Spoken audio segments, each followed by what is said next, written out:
আজ আমি খুব সহজ এবং সহজপাচ্য একটা রেসিপি শেয়ার করছি, ফেনা ভাত। শীতের সকাল, দুপুর বা রাত যে কোনো সময়তেই কিন্তু এটা খেতে বেশ ভালো লাগে।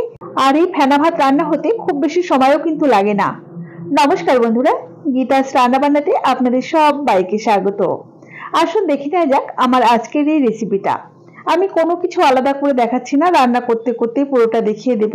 তো প্রথমে আমি সসপ্যানের মধ্যে বেশ কিছুটা জল গরম হতে বসিয়েছিলাম।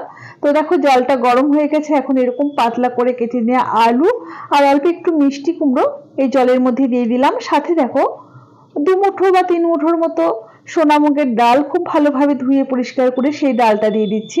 তোমরা চাইলে কিন্তু মসুর ডালও এখানে ব্যবহার করতে পারো। ঢাকা দিয়ে মোটামুটি মিনিট 3 অপেক্ষা করব। এগুলোকে কিন্তু সেদ্ধ করব না, হাফ সেদ্ধও করব না, মোটামুটি একটু ট্রান্সপারেন্ট হয়ে আসবে এমন ভাবে কিন্তু 2-3 মিনিট ফুটিয়ে নিতে হবে। দেখো এগুলো একটু ট্রান্সপারেন্ট হয়ে গেছে। এখন এর মধ্যে আরো কিছু সবজি অ্যাড করছি। দেখো অল্প একটু বিনস কুচি আর সিম। দেখো এক একটা সবজি যেহেতু এক এক রকম সময় লাগে সেদ্ধ হতে, সেই জন্য কিন্তু একটা একটা করে সবজি আমি অ্যাড করছি। আর ধুয়ে রাখা গোবিন্দভোগ চালটা জল ঝরিয়ে দিয়ে দিলাম। সাথে কয়েকটা গোটা কাঁচা লঙ্কা দিয়ে দিলাম। ঝালটা নিজেদের পছন্দ মতোই ব্যবহার করতে হবে। সাথে স্বাদ মতো লবণটাও অ্যাড করে দিলাম। নুন ঝাল এগুলো কিন্তু নিজেদের পছন্দ মতোই ব্যবহার করতে হবে। একবার একটু নাড়াচাড়া করে নিয়ে হাই ফ্লেমে রান্না হতে দিতে হবে। আর মাঝে মধ্যে কিন্তু নাড়িয়ে দিতে হবে যাতে পাত্রের নিচে লেগে না যায়। লেগে গেলে কিন্তু গন্ধ হয়ে যাবে, খেতে কিন্তু একদম ভালো লাগবে না। চালটা মোটামুটি হাফ সেদ্ধ চেয়ে একটু বেশি সেদ্ধ হওয়ার পর দেখুন অল্প পরিমাণ পালং শাক এরকম ভাবে বড় বড় টুকরো করে কেটে সেটাই দিয়ে দিলাম। পালং শাকের পরিবর্তে কিন্তু আপনারা লাউ শাকের পাতাও ব্যবহার করতে পারেন, তার স্বাদ কিন্তু আরো বেশি ভালো আসবে।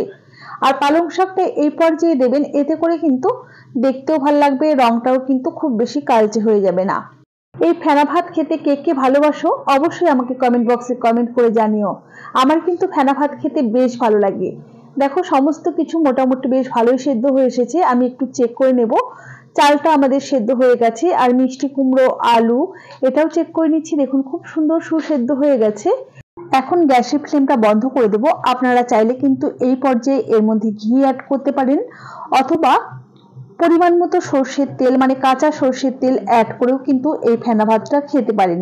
তবে আমি এটা পরিবেশন করে দেব, তারপর উপর থেকে ঘি ছড়িয়ে ডিম সেদ্ধর সাথে পরিবেশন করব।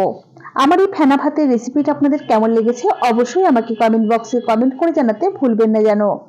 ভালো লাগলে অবশ্যই একটি লাইক করবেন আর বন্ধুদের সাথে প্রচুর প্রচুর শেয়ার করবেন। আর যদি ইউটিউব থেকে ভিডিওটা দেখেন চ্যানেলটাকে সাবস্ক্রাইব করে পাশে থাকবেন। আর ফেসবুক থেকে দেখলে ফলো বাটনটা প্রেস করে পাশে থাকার অনুরোধ রইল। তাহলে আজ এই পর্যন্তই। সকলে ভালো থাকবেন, সুস্থ থাকবেন। হাজির হয়ে যাব নতুন কোনো রেসিপি নিয়ে। ধন্যবাদ।